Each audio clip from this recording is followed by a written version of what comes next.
Right now on Sports Extra, the Falcons are joining the rest of us on the couch. For the 7th straight year, the Dirty Birds have missed the playoffs, and for the 7th straight year, we're asking what went wrong and where do they go from here. Meanwhile, it was a sour sugar bowl for the Bulldogs, how the Fighting Irish were able to shut down Georgia's quest for a 3rd title in the last 4 years. Also, it's been a rough trip out west for the Hawks. How can the Hawks salvage this trip with a couple of wins? We got no playoff football, but we'll try to keep the vibes high. Got the gang with me, and Sports Extra starts right now.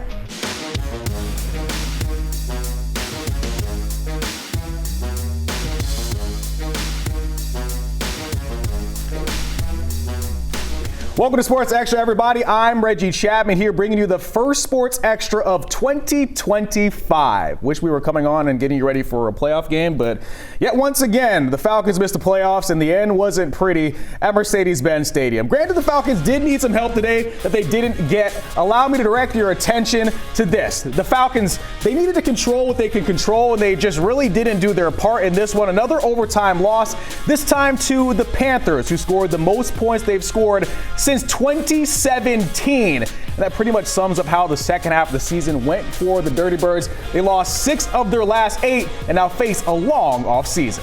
Hats off to the Carolina Panthers and their offensive scheme and what they was able to do today. And you got to give those guys credit where credit is due. Special teams wise, we held up, did what we were supposed to do, but we did not come out to play today on defense, and they got us in the show.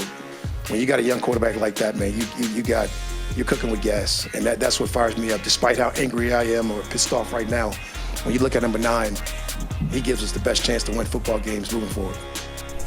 Oh boy, so much to discuss in this one because there was some good and there was plenty of bad, not just in this game, but the entire season. Matt Stewart and Gabe Burns both joined me. A disappointing end to a disappointing season where they dropped 6 of their last 8. Gabe, my question is just, it's simple, but it needs maybe a complex answer. Where did it all go wrong for this team that started so well and now finds himself out of the playoffs? Well, the two things that everyone's going to point to, one, this defense was nowhere close to good enough. This was a soft unit, didn't have enough talent, didn't play, was not well coached, didn't play well enough.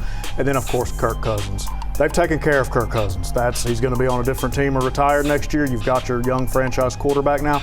There needs to be a lot done to this defense this offseason. This is just, I mean, look, all of this, they ended up with one more win than they had been getting, all those 7-win seasons. I mean, it was just nowhere close to good enough. There's going to be a lot of heavy lifting done defensively this offseason. There's going to be a lot of questions. Of course, a lot of them are on social media and around this team. And the question, of course, for a lot of people is who deserves the blame in this? A lot of it went to Raheem. People are talking about Terry Fano, if he should come back. Who do you believe deserves the most blame in what has been a second half collapse? Well, quite frankly, I believe it's Arthur Blank and Rich McKay. They're the guys at the top of the ladder that keep making the same decisions. And I'm not ready to throw Raheem Morris out the door. I mean, he got one season. He gets more than that. He made some mistakes. People make mistakes. Was it his greatest effort? I hope it wasn't his greatest. I hope it was his worst effort. He's going to come back in the next couple of years and prove us wrong here.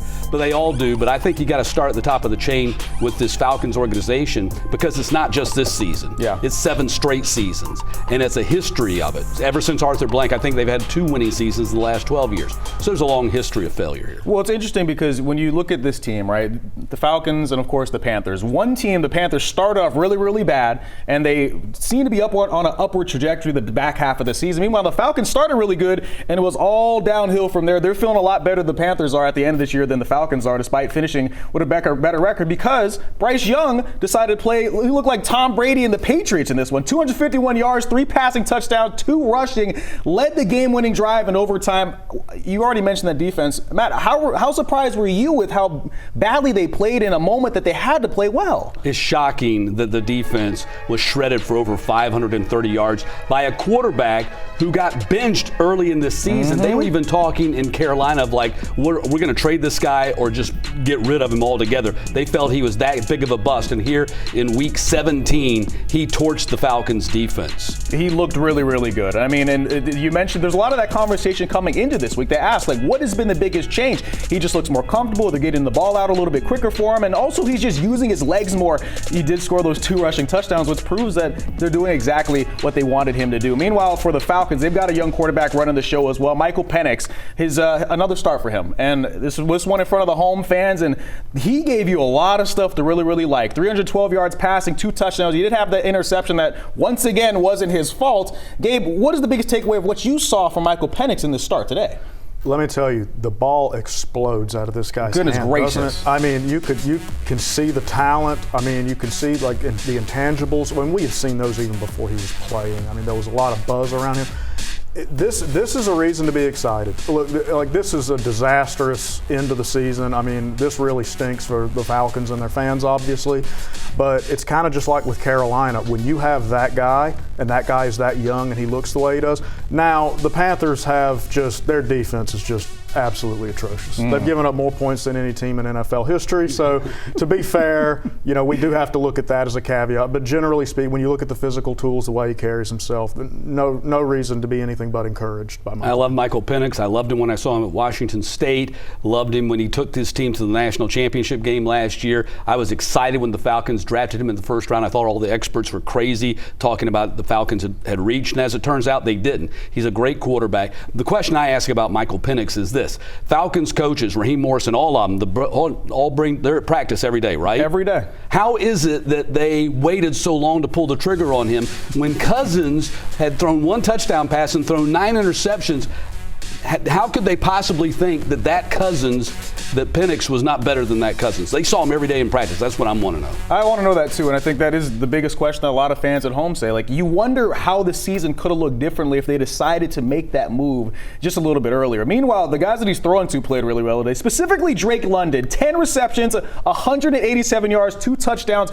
Now that we've seen them on the field together, Gabe, is it too early to be talking about them as one of the better duos in the entire sport? Of course, you got Joe and Jamar and these other duos, but these two, young and look like they can grow together. Well, the young that's really important. They're going to grow together.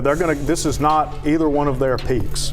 So you really have something to build around offensively, and this is what you're looking for. You spend a premium pick on a receiver, you spend a premium pick on a running back, you spend a premium pick on a quarterback. These players look like what you're expecting. They're what you're looking for, and so once again, for as absolute a disaster as this defense is, should be really excited offensively. Credit to West Durham. This is a working combination, 9 to 5 working combination right there. But Drake London made a huge jump this year, 100 catches, had a huge day today, made a great leap in his 3rd season. Can't say enough great things about Drake London. I mean, he finished with over 1,000 yards receiving, 100 receptions, like you mentioned. That is the same amount as Justin Jefferson, and most people would say he might be the best or the second best wide receiver in the entire sport. Meanwhile, Bijan Robinson, is it time we start talking about him in the same conversations as the Saquon Barkleys and the Derrick Henrys? He has been incredible this season. He came behind them in both all-purpose yards and in rushing yards. At what point is it going to take winning for people to start realizing that he's on that same level as these other guys, man? Had 300 carries this season, over 1,400 yards,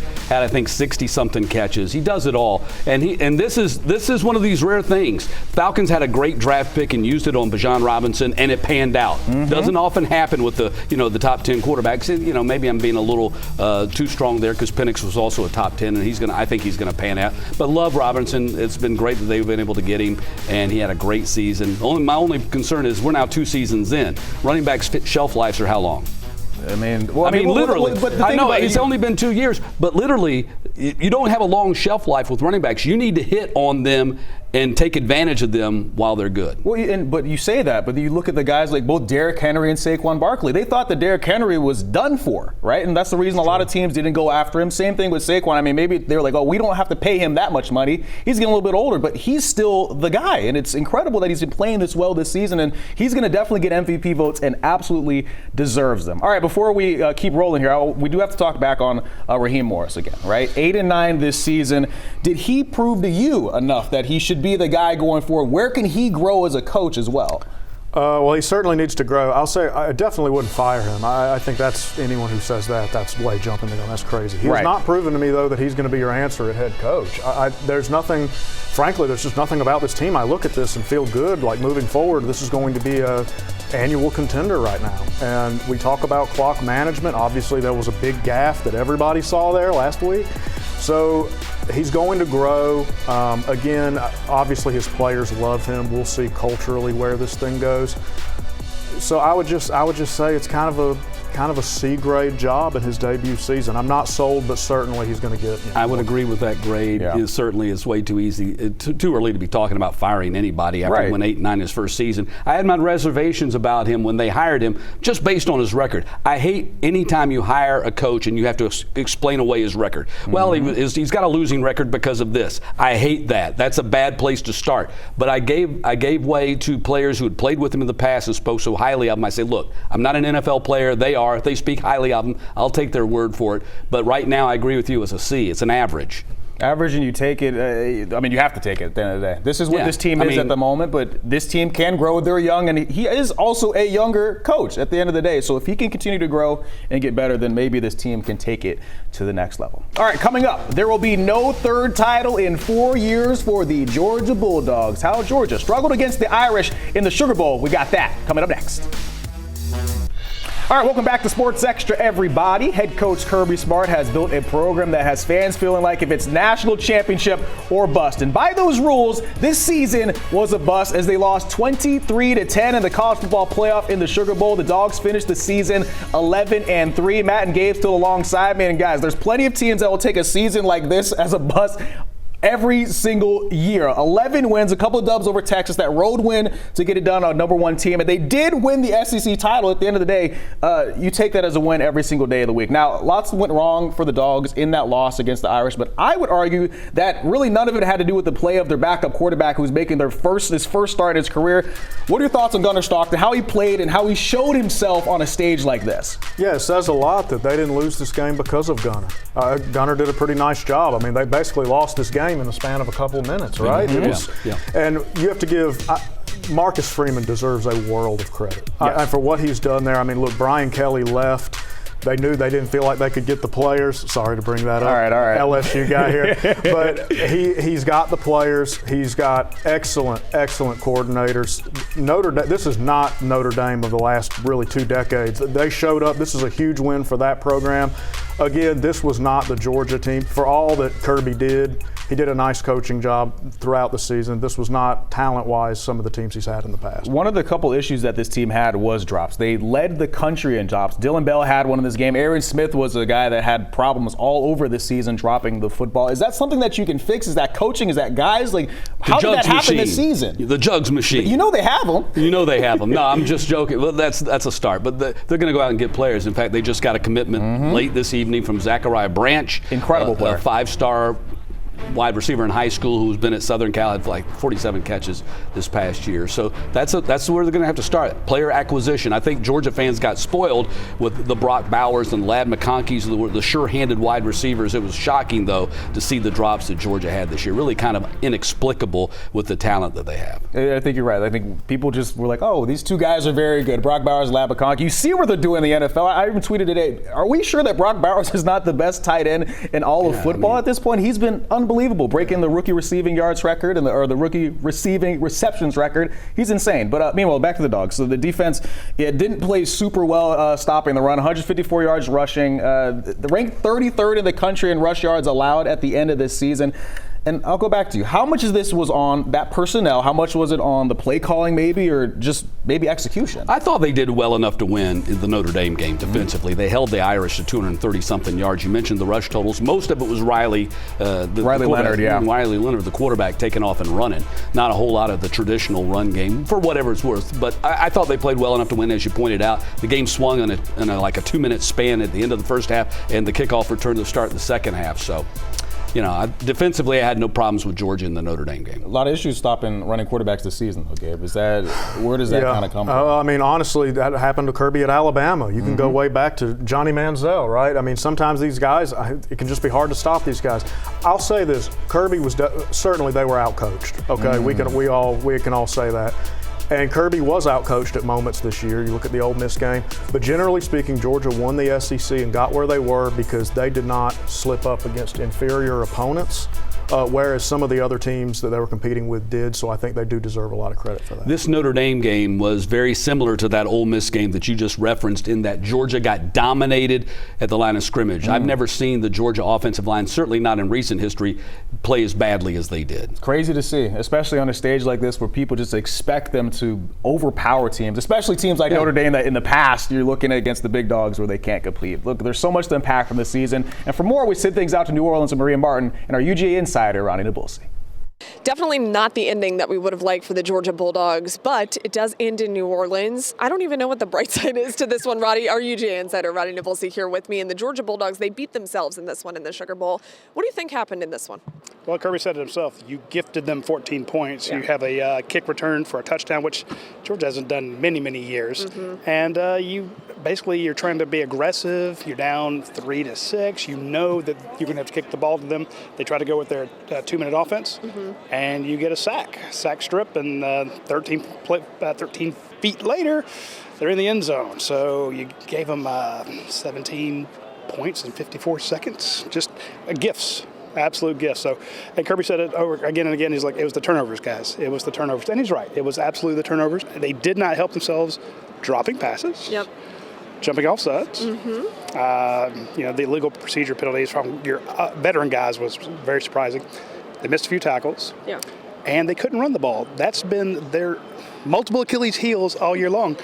They can do it usually good enough, but they just kind of ran out of luck because you had those same problems against Texas. You had the same problems against Georgia Tech, Kentucky, other teams, and they didn't bite you. Notre Dame's just a better football team, and all those same problems at Georgia, like you said, they beat themselves. It just wasn't enough to overcome a very aggressive Notre Dame team. Notre Dame and Marcus Freeman perhaps playing the perfect game in the Sugar Bowl to get past Kirby Smart and the Bulldogs. You mentioned something that Kirby Smart was talking about, being aggressive. Perhaps you needed to do that when you have a quarterback who, although had no experience in starting a football game, it's a college football quarterfinal in the playoffs. He needed to be aggressive, but that didn't really work out. What did you think about Gunner's performance, though? I thought Gunner played a very good game. Yeah. Not really. I mean, I was worried about turnovers more than anything else. I was worried about him having nerves. He didn't. I mean, he threw the ball deep. He made the right reads. He got them out of a couple bad plays, made a couple plays with his legs. But he just got no help. I mean, you can't let your quarterback be teed off on for multiple sacks. I mean, in the first half, there were 6 tackles for loss. Yep. Georgia had 1. Georgia had 25 against Texas, and then we had 1 in the first half against them. So Gunner Stockton needed some help around him. You can't drop passes. There are plenty of those. You can't have illegal procedures, backing yourselves up. There's a couple of those. And then you have a situation where he's getting drilled. A run game would be nice for a quarterback making his first start. And Georgia. We talked about needing to do that. It just didn't happen. Yeah, exactly. So Gunner played as good as he could. I think he's your quarterback of the future. I love that, and everyone seems to be really confident in Gunner Stockton. We're not confident in the Bulldogs from here on out because their season is over. 11-3, we haven't seen that from a Bulldogs team in a while. We're going to say goodbye to the senior class who was very special, but this was an interesting season, one that the players said showed a lot of resilience. They tried to show that here at the Sugar Bowl, but ultimately Notre Dame, the better team. For Roddy Nabulsi, I'm Maria Martin. Awesome stuff from New Orleans, guys. Thank you very much. All right, meanwhile, the Branch brothers have reportedly transferred to Georgia. The future is bright for this Georgia Bulldog team. You've got a new quarterback in Gunner Stockton who, after making this one start, is now probably going to be the guy. I'm going to ask both of you guys, what can we expect in 2025? And is the championship window for this team still open? Oh, it's absolutely open. And you're going to look at this. They're going to get Texas at home. They're going to get Alabama at home. So they get some of those big matchups they had on the road. You look around, the SEC is going to be better. You've got some of these teams like South Carolina and Florida that I think are going to be, in the playoff mix. Yeah. So you're looking at that. But again, the floor for this program is so high. And we know what their ceiling can be as well.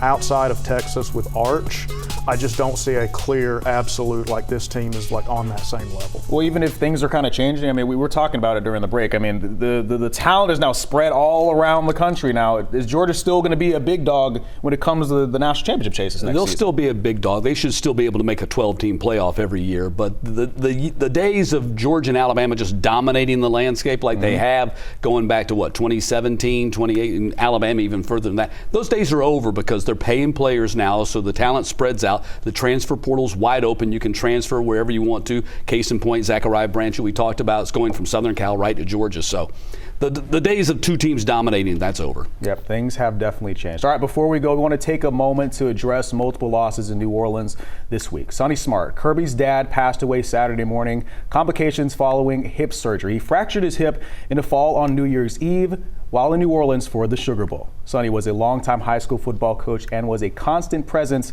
in his son's games. Sonny Smart was 76 years old. And of course, remember those who senselessly lost their lives early New Year's Day in the terror attack on Bourbon Street. 14 innocent lives lost, more than 30 people injured, and countless others dealing with the mental trauma of it all. We continue to think of the city of New Orleans and the people affected by this terrible tragedy. We'll be right back.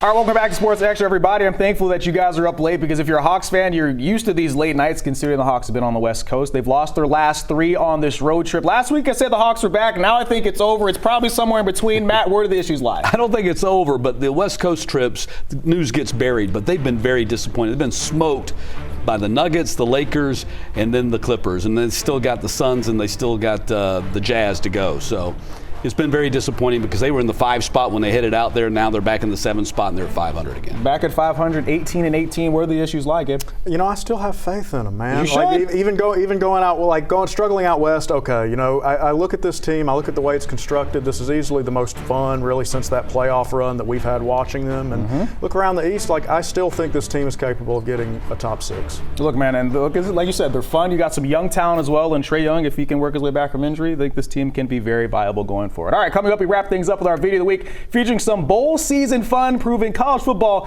in my opinion, I'm sure yours as well, is the best sport on the entire planet. All right, welcome back. Final block. It's our video of the week, and college football is the best for things like this. PJ Fleck gets doused with mayo after Minnesota wins the Mayo Bowl. Gag reflex, man. That is vomitrocious right there. All that. I can't stand mayonnaise, but you dump it on someone's head. Give me the Pop-Tarts bowl any day of the week. I don't even blame you for that. That's the best bowl by far, and I would love to eat one of those Pop-Tarts. Meanwhile, kids were racing a golden retriever in the Bahamas Bowl. Anything goes, Gabe. College football's awesome. It really is. Everything with dogs is great. But you know what? The Pop-Tart mayo, I mean, this is what bowl season should be all about for these non-playoff games. Make it fun because it's the best sport on earth, and you guys are the best guests we've ever had. Appreciate you guys for coming on this year. The show. The best in 2025, no doubt. Awesome stuff. Thank you guys for watching. We'll see you guys next week.